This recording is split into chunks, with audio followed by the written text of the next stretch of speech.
आज का जो टॉपिक है हमारा वो है पादप श्वसन। क्या है? पादप श्वसन। ये जो पार्ट फर्स्ट है जिसमें हम पादप श्वसन पढ़ेंगे, आज प्लांट रेस्पिरेशन पढ़ेंगे।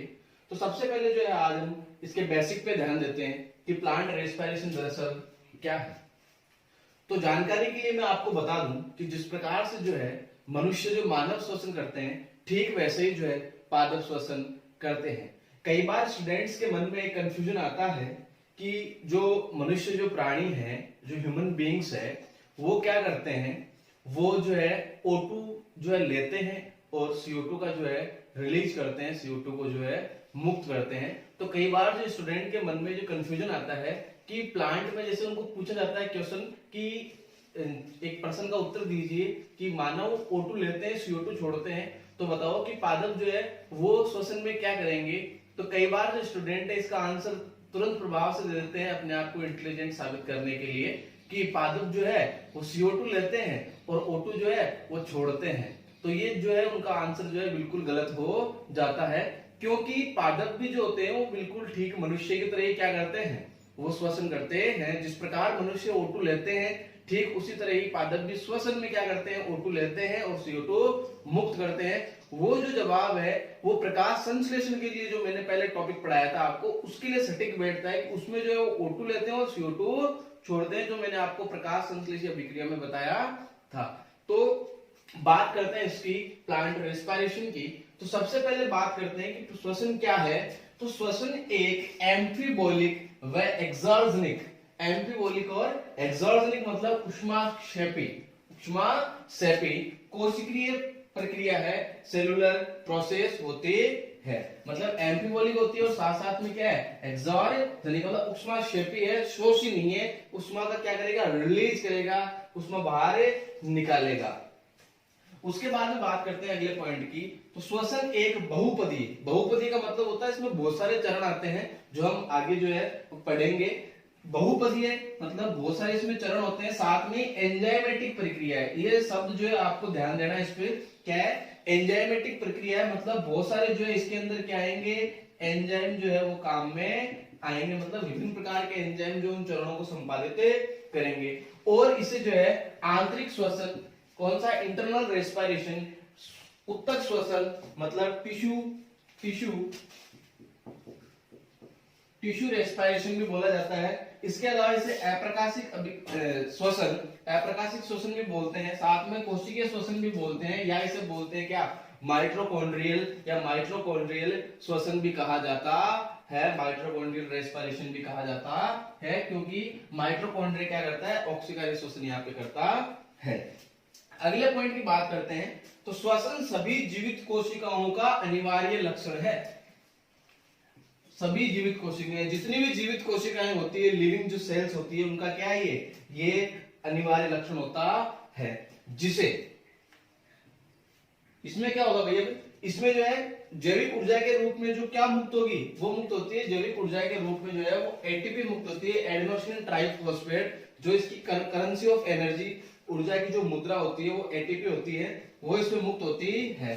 तो यहाँ पे श्वसन जो है वो मुख्य रूप से जो पादप जो है वो दो प्रकार से करेगा। जो है ह्यूमन बीइंग्स में भी दो प्रकार से होता है, तो यहाँ पे भी दो प्रकार से होगा।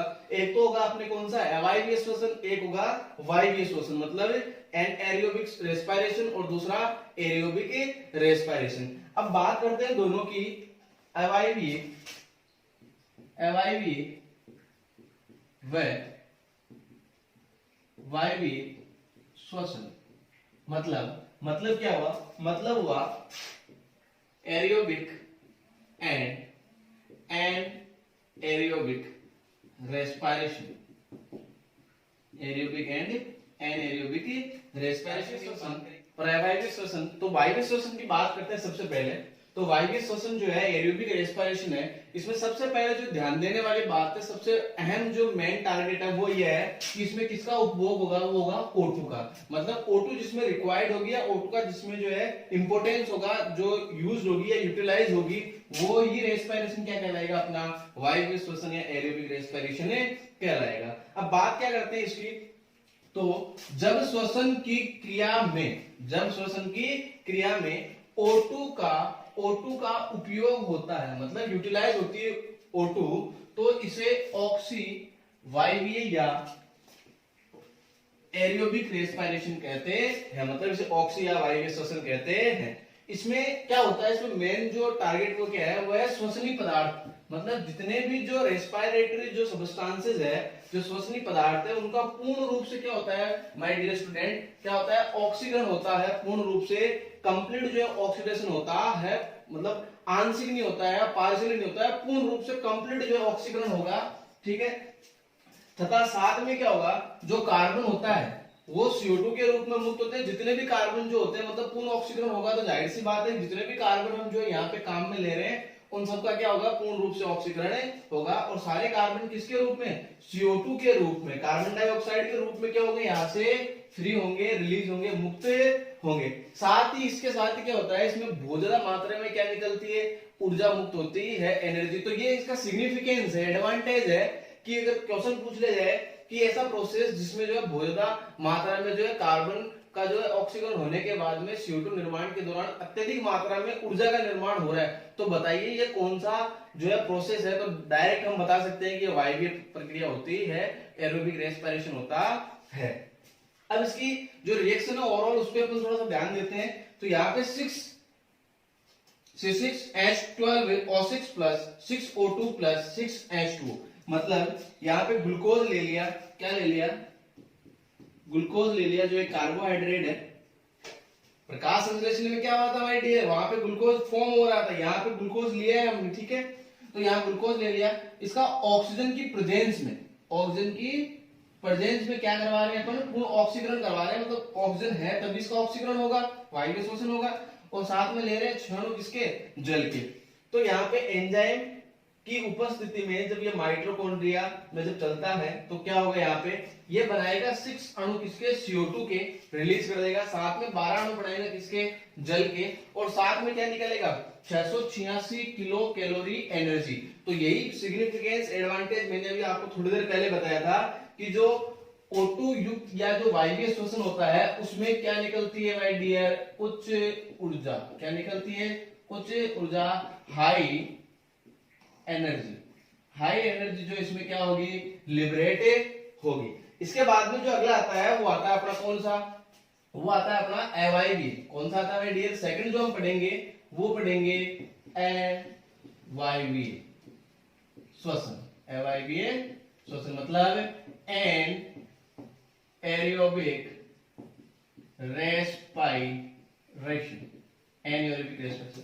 तो बात करते हैं एनारोबिक रेस्पिरेशन जो है, एनारोबिक रेस्पिरेशन जो है उसमें अपन देखते हैं सबसे पहले जो बात आती है तो इस श्वसन में जो है O2 का उपयोग नहीं होता है। पहली बात, सबसे मेजर बात कि O2 का उपयोग नहीं होगा, तथा साथ में ही वहां पे जो है भोजन का पूर्ण ऑक्सीकरण हो रहा था, लेकिन यहाँ पे क्या होगा, भोजन का अपूर्ण रूप से क्या होगा, भोजन जो है ऑक्सीडाइज होगा, अपूर्ण रूप से होगा, जो है आंशिक होगा, तथा कम ऊर्जा का निर्माण होता है। उसका जस्ट बिल्कुल अपोजिट, वहां पे जो है O2 उपयोग हो रहा था, भोजन का पूर्ण जो है ऑक्सीकरण हो रहा था, अधिक ऊर्जा निकल रही थी, लेकिन यहाँ पे क्या है, अवायवीय में O2 का उपयोग नहीं होता है, अपूर्ण जो है ऑक्सीकरण होता है, तथा साथ में कम ऊर्जा का निर्माण होता है। और सबसे अहम जो बात है वो है, ये यहाँ से इंपोर्टेंट क्वेश्चन बनता है, आप ध्यान देना इस बात को, हाईलाइट करना इसको, कि ये प्रक्रिया जो है वो कोशिका द्रव्य साइटोप्लाज्म में संपादित होते हैं। तथा साथ ही इसमें बात की जाए तो इसमें कुल कितने एटीपी बनते हैं ऊर्जा के रूप में, केवल और केवल मात्र 2 एटीपी का निर्माण होता है। अब इसकी देखते हैं एंजाइमेटिक रिएक्शन जो है वो क्या है। तो यहाँ पे C6H12O6 जो हमने ग्लूकोज लिया है, जो हमने ग्लूकोज लिया है, इसका एंजाइम और साइटोप्लाज्म में होगा, तो एंजाइमेटिक जो है बहुपदीय अभिक्रिया होती है, हमने पहले पढ़ लिया। तो यहाँ पे सबसे पहले वहां बन रहा था क्या, वायवीय श्वसन के अंदर क्या होता है, वहां पे CO2 और H2 निकल रहा था साथ में। यहाँ पे क्या, केवल और केवल क्या बन रहा है, यहाँ पे देखो ये बन रहा है, ये है क्या,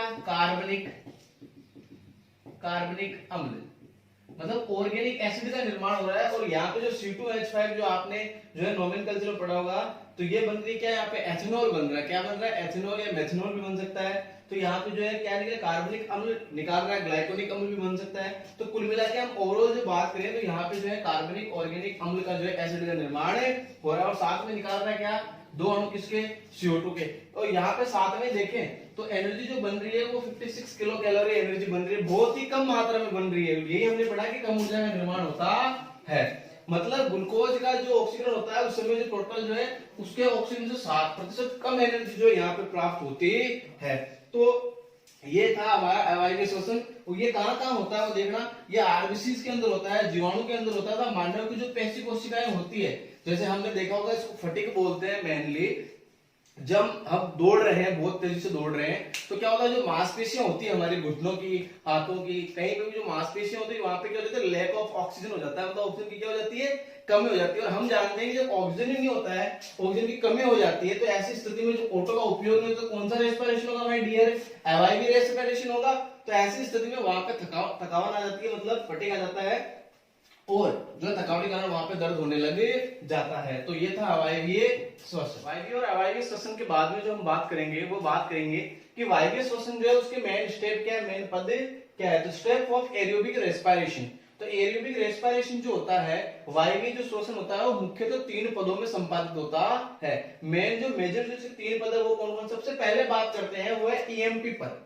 क्या है ईएमपी, मतलब जो वैज्ञानिकों ने मिलकर इसको खोजा था, 3 वैज्ञानिकों ने, उनके नाम पे जिसको नाम दिया था, वो 3 वैज्ञानिकों के नाम दिए। अपन जो इस पद को पढ़ेंगे ग्लाइकोलाइसिस, तब इसको डिस्कस करेंगे। तो पहला पद है ईएमपी पाथवे या ग्लाइकोलाइसिस। दूसरा जो पद है वो है एसिटाइल कोएंजाइम का निर्माण, और इसको जो दूसरा नाम दिया गया वो दिया गया लिंक रिएक्शन। लिंक मतलब जोड़ना, किसी 2 चीजों को जोड़ना, तो लिंक रिएक्शन। और थर्ड जो बात करेंगे अपन वो है टीसीए ट्राई कार्बोक्सिलिक एसिड चक्र, या इसको जो अन्य नाम दिया गया है वो है क्रेब्स चक्र। तो ये जो है वायवीय श्वसन के मुख्य 3 जो पद है, जिनको हम जो है क्रम से बारी बारी पढ़ेंगे। तो मतलब वायवीय श्वसन के जो पद हो गए, उसके बाद में जो सबसे पहले हम प्रारंभ करेंगे, वो सबसे पहले प्रारंभ करेंगे हमें वो है ईएमपी पद, ग्लाइकोलाइसिस पद।